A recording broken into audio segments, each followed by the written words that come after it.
Hi friends, welcome back to Mahesh vlogs అండి. మేమైతే మంగళగిరి నుంచి విజయవాడ దుర్గమ్మ వారి టెంపుల్కి అయితే ఆటోలో వెళ్ళిపోయామండి. ఆటో ఛార్జీ 30 రూపీస్ అనమాట.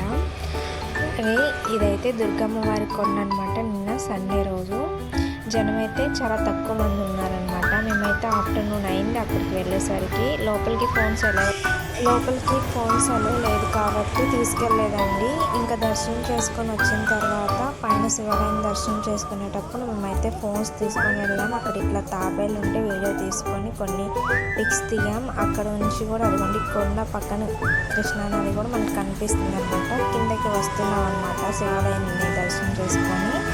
తర్వాత ఇల్లు లేని వాళ్ళు ఇల్లు కట్టుకోవటానికి ఇక్కడ ఇట్లా రాళ్ళు అయితే పెడతారు అమ్మవారికి మొక్కుకొని. తర్వాత కృష్ణ నదిలో వాటర్ తక్కువ ఉన్నాయని చెప్పాను కదండి, అది ఉంది. నేను ట్రైన్లో వచ్చేటప్పుడు అయితే తీసాను వీడియో. అలాగే వచ్చాక మేమైతే దేవుని పెట్టుకున్నాము. అదే తెచ్చిన ఐటమ్స్